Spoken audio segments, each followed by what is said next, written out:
Okay. Hello, and welcome back to our coding dojo. It's going to be our second lesson. We're going to be learning about variables, functions, and values today. Our last video was a bit long, 53 minutes, I'm pretty sure. I apologize for that. This one should be a bit shorter. Hopefully it's not as long. But if it is, that just means that it's more information for you to learn. So let's just go ahead, get started. First topic is going to be variables. So let me open up the new script. There's that. So variables are basically names that hold values. You type available by typing local, and then whatever name you want to assign the variable. It can be anything at all. That's text. It can't be numbers. That's one thing though. You can't be like local that 329 equals whatever equals 2. It's gonna error. It has to be text. Can include numbers. I don't think you can include numbers at the start. Yeah, can't. So can't include numbers, just not at the start, nor can it be completely comprised of numbers. So variables can be assigned to anything. It can be strings, typed by using quotation marks. It can be a string. It can be a number. It can be a mathematical expression. It could be an assigned object. So if we did workspace.display, that also works. It can be anything.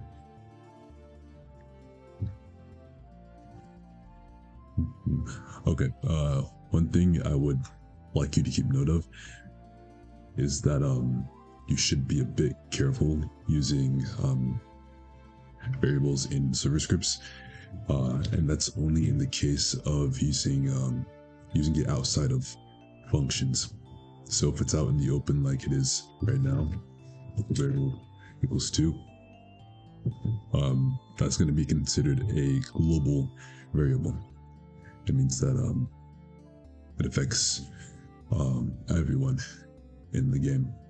So if you're doing something like cooldowns, using this method, local cooldown is false, and then say that someone used some type of ability, and you set that cooldown to true, that cooldown is going to affect everyone in the server who wants to use that ability.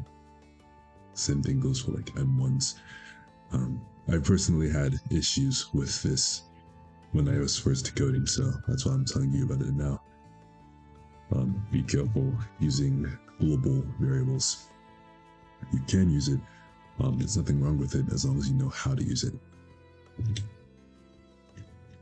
Okay. It's very straightforward. I don't think there's anything else to it. So we can move on to our next topic. This one's going to be a bit more information intensive.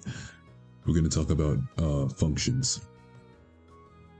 So functions are blocks of code that can be called multiple times. It's useful for clean code, like if you want to call the same block of code multiple times, you don't have to copy and paste the same several lines of code over and over in the code. You can just use a function and just call it once in one line. It saves you space and time. Yeah. So to make a function, there's two different ways you can do it. You can call it by typing function and then followed up by, again, any name that you want to call it. Say test function. and then followed by parentheses. And so you can do something like, just to like give you an example, you can say something like function print 1 plus 1. Alright, and then the second way you can type it, this is the way that I type it personally. You can do test function equals function parentheses and oops, 1 plus 1. I'll tell you right now, these are the exact same things. It's just written in two different ways. And in the call of function, all you'd have to do is just type the name of the function, test function, with its two parentheses. And so, if we ran the game and look in our output, you can see that 1 plus 1 equals 2.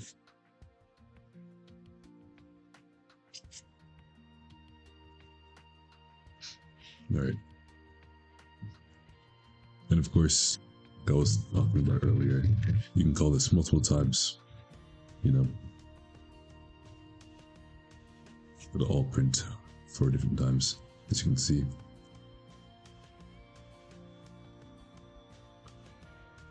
So just imagine that you had really long code in here, and then it's just all condensed into one line. Okay, let's talk more about functions.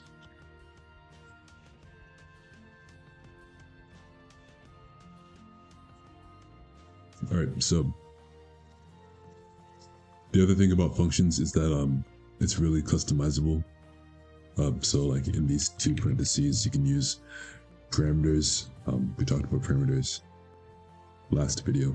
You can use parameters to customize or use specific information in your functions. So if we set something like inside of the functions num1, num2, and these within these parentheses, these parameters can be anything that you want it to be. It's nothing specific.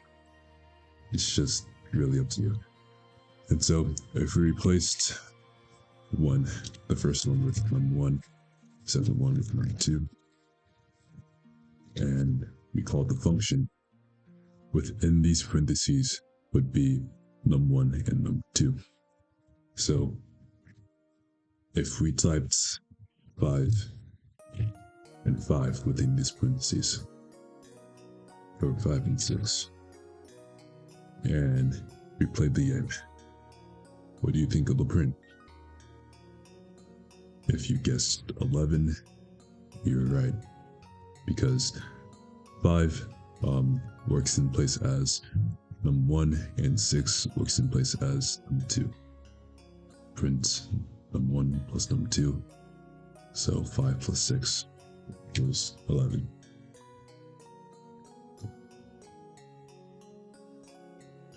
Alright. You can do the same thing with strings if you wanted to. So if we just said this and then hello, when you play the game, you can see that my code in the output, it prints hello. So obviously there's much more ways you can work with that. I highly recommend playing with it on your own, testing out different things, different ways to make functions. Okay. Alright, there's one more type of function that I'd like to talk about, which is local functions. So local functions would be typed as local function. It's basically the same thing, but just with local at the beginning of it. So it types function, parentheses, and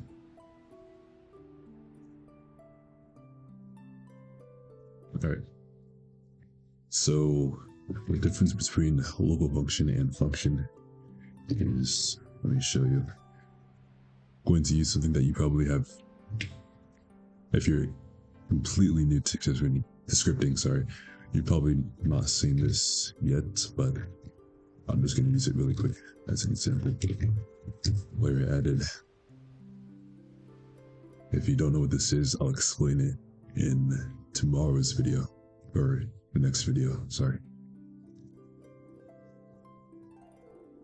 But you can see that if I tried to use a function within this code, function test function, and you can see that test function is outlined, meaning that it's erroring, and that's because it needs to be called from like a local standpoint, as a local variable, basically. So as you can see, once I put local at the front of it, test function is no longer outlined. So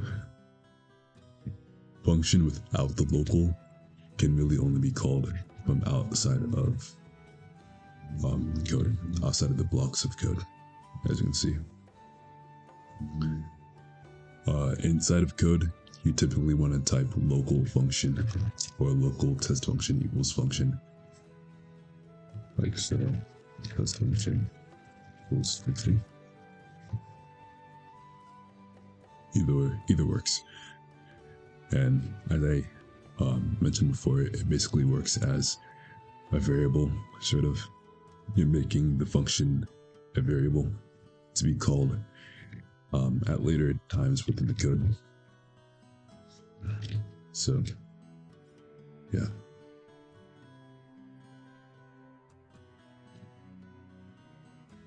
Okay. So, that's one type of function, one like subset of functions I wanted to talk about. Next, I wanted to talk about functions or built-in functions. So, built-in functions are typically referred to as methods. You can just call them functions. It's really the same thing. Methods are functions that are built in by Roblox and are applied for instances. So, say that we had a part. I'm just going to use the basic right. Create a variable called local part equals workspace.display.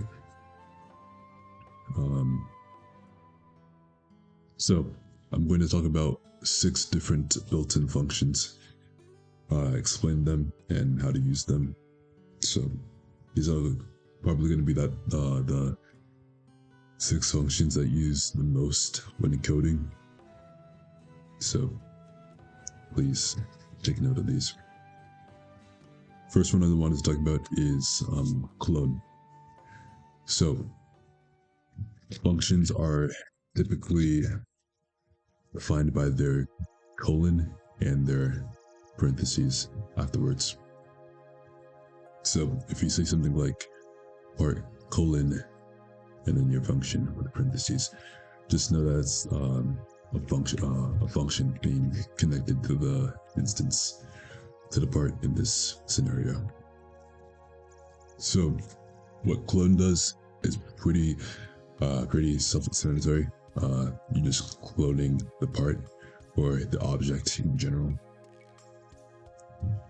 Whenever you're cloning a object, you always need to set the parent of it. So immediately afterwards, or after you set all the properties that you want to change, hypothetically, then you set the part's parent to whatever. So workspace, for example.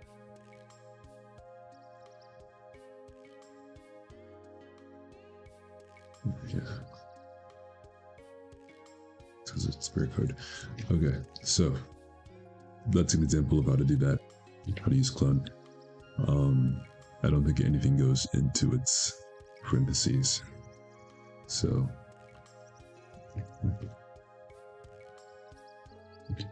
next we have destroy. what this does is just destroy part. So if you ran this, then base plate would no longer exist, and it works immediately. So as soon as you call this line of code, the part would be destroyed. If you wanted to use, if you wanted to delay the part being destroyed, instead of doing something like task.wait, which is the way you want to call how you want to yield the code, instead of doing something like task.wait1 part destroy, you can do something like game.debris. Debris is a service to destroy items, or I use it to destroy items. So game.debris, you want to use the function add item, and then within this are two parentheses, the part that you want to destroy and how long it takes to destroy it. So calling this one line will destroy part in 1 second. So a quick alternative to doing this method without stopping the code, because that's another thing. While task.wait stops the code for 1 second, this will let the code keep going while it's still destroying the part in 1 second.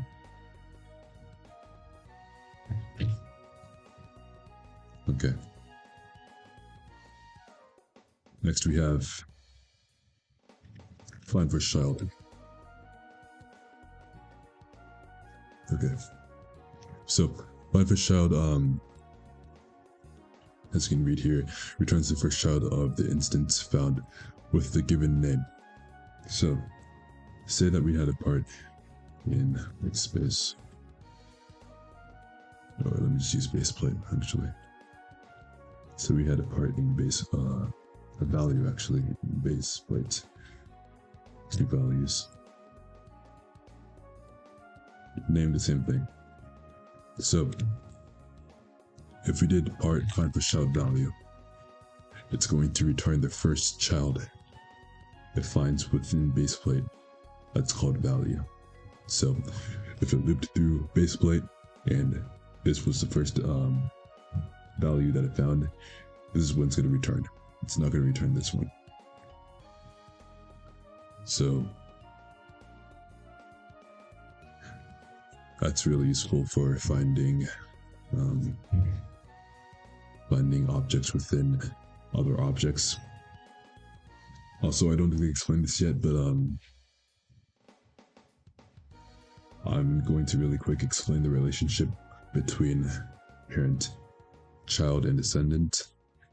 So let me add another value to this value. So we have base plate acting as the parent in this case. Within base plate we have the child value, and then within value we have another child called value. So value, the first value, is the child of base plate. So children are basically everything under is everything directly under the parent. So these three would be children to base plate. If you had another object within the child of a parent, let me name this value 2 for better clarification. If you had another value within the child of a parent, this child value 2 to base plate would be considered a descendant. So if we this leads us to our next topic being our next function being find first descendant, a variation of find first child. So find first descendant takes into consideration absolutely everything under the parent being base plate. So if you only called find first child, it'd only consider these 3 children. But if we called find first descendant, it'd consider all 4 children within the base plate, including descendants. So, yeah. I'll read too. Hopefully that makes sense. If it doesn't, just let me know. I'll try to explain it better. Next we have get children. Same thing with get descendants.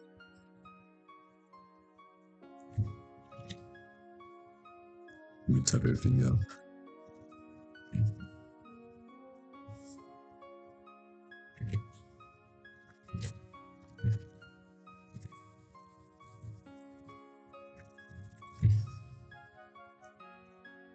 Alright, so get children and get descendants returns a table of all the children within the part or within the object.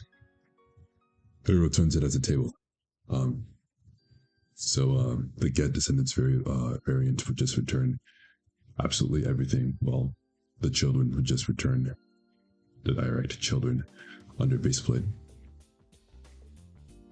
It's going to return it as a table. So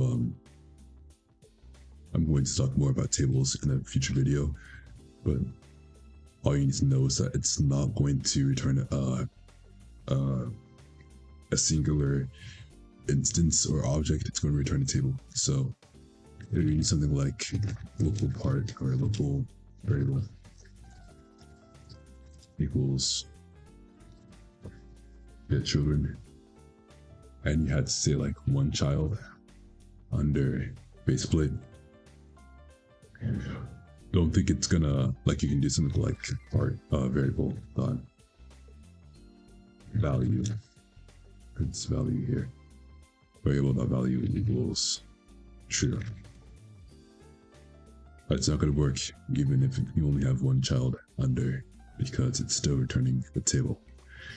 It's just that the table is going to be comprised of 1 object. Again, I'll talk more about this when we go over tables in another video.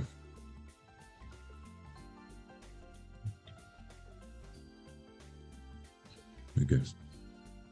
We have one more I want to talk about here.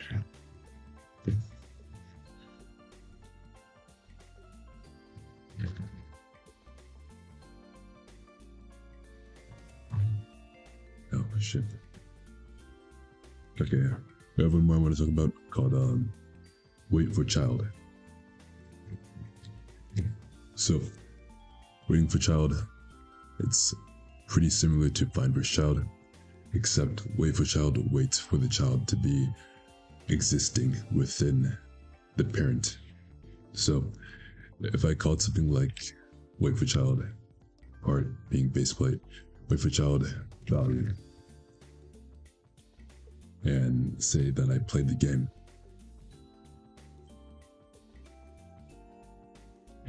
say that I played the game, it's going to print almost instantly because value is already in base plate. This is more for waiting for, if you're waiting for something to specifically load into the parent and you need that part to be loaded before the rest of the code runs. Because what wait for child does is it stops the entire code until whatever it's waiting for is loaded into the game. So if you had print done after wait for child value, this is not going to print until value is successfully loaded into the game. So you should be very careful when using this. If it doesn't load into the game within time, I think it gives you like 5 or so seconds until it gives up. It's going to give you a orange error in your output saying that I forgot what the error says. It's like it's yielding. So yeah, be careful with that. One thing I will say is that in its second parameter, it does have one. So as you can see here, it says timeout number. As I was saying before, its default timeout number is 5 seconds or so until it gives up and errors and stops running the code completely. So if you wanted to higher that time, you could do so with the second parameter.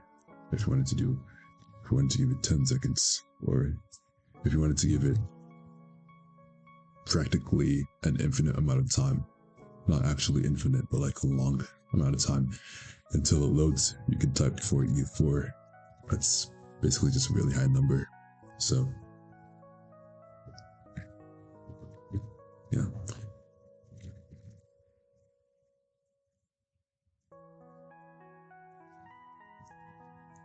Okay. Yeah, that's all I wanted to talk about for functions. There's a lot more functions that you'll get to know as you keep coding. A lot more that you use frequently that I haven't talked about yet. But I'll just leave that up to you to research on your own time.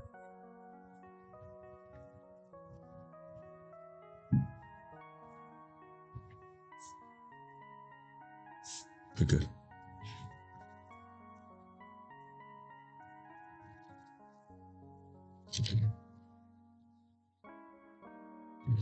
All right, that's it for functions. Lastly, I want to talk about values.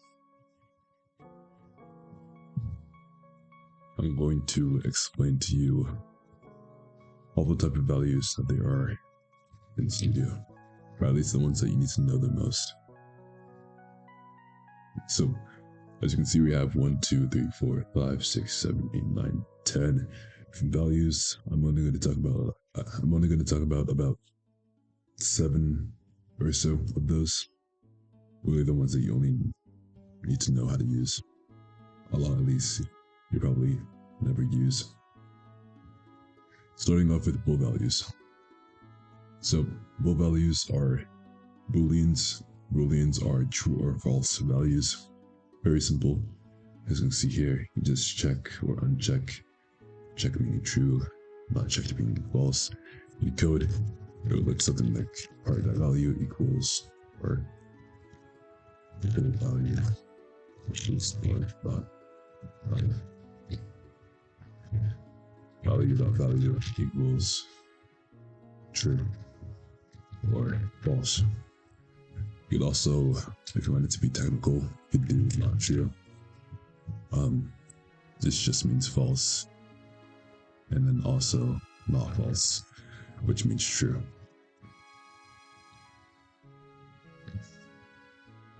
You could also do something like not true, which means true. You know, I don't know if you wanted to play with it. Next we have grid color. I personally don't use this at all, but if you ever wanted to. It's the same thing as we talked about grid color last video, so preset colors provided by Roblox. So within code, you just type grid color .new, pastel, whatever color.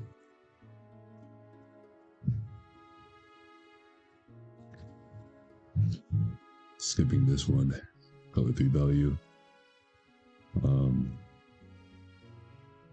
Again, also talked about this last video. It's gonna give you either RGB or HSV. I use RGB, so whatever number you can set it here. Use color wheel. One thing I will say is that you should be extremely careful using color 3 values. I never use them because they're extremely weird values to use. Like if you try to do something like color equals value being the color 3 value. If you try to do something like this, it's not going to work. And I personally don't know why Roblox has it like that, but it's weird. You do it another way, which I don't think I'll talk about, but if you want to know, just let me know.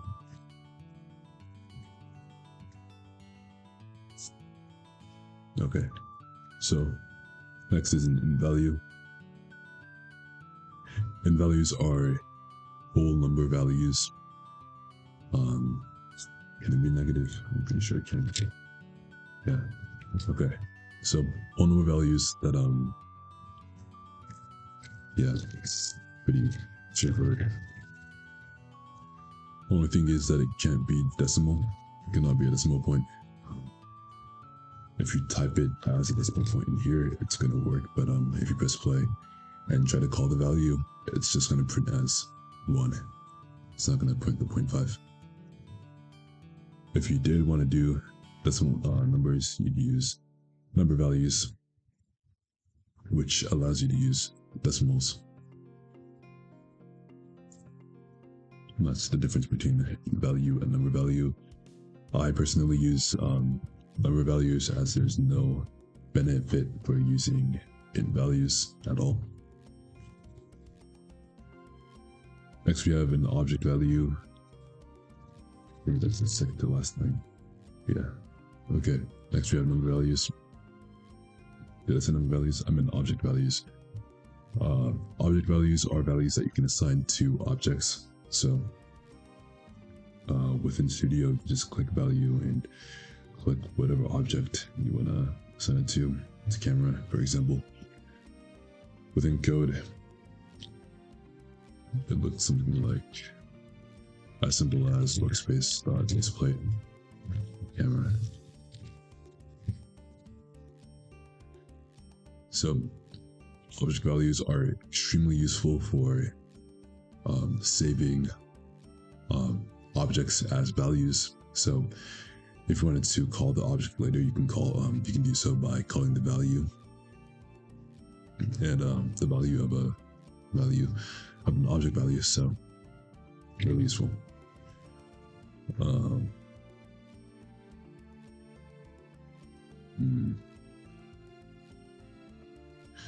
Okay. And to do so, let me explain. Let me demonstrate that really quick. Let me name this something else. Test. For less confusion. So, if you wanted to call this from a different line of code, you could do something like test dot value dot parent equals workspace. So what this does is test dot value is considered workspace dot basically dot camera. It's basically synonymous. It's the same thing as replacing it. So when we do test dot value dot parent, we're basically trying to set the camera's parent from the value to workspace.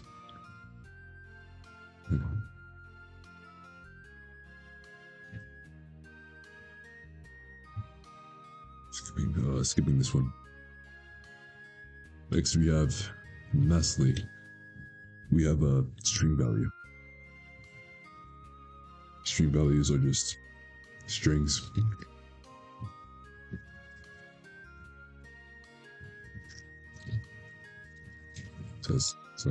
Test value equals parentheses, not parentheses, quotation marks, hello. You can also use the single quotes if you want to. The only thing that I find it useful for is if you wanted to use double quotes within your string, because if you try to narrate someone or have someone speak text, you know what I mean? So if you did something like this, you can see that it's not going to work out because it's confusing word blocks. So if you didn't want to make it work out, you can just surround it in single quotes first and then double couple quotes afterwards, and it'll work out. Okay.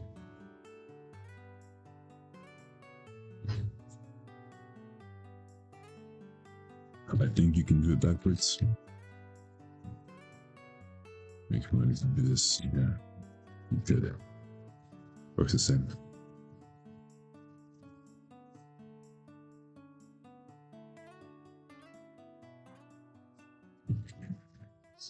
Okay. I think that's it. 35 minutes. Yeah, okay. Thanks for watching. If you have any questions, just let me know. And I'll see you next video.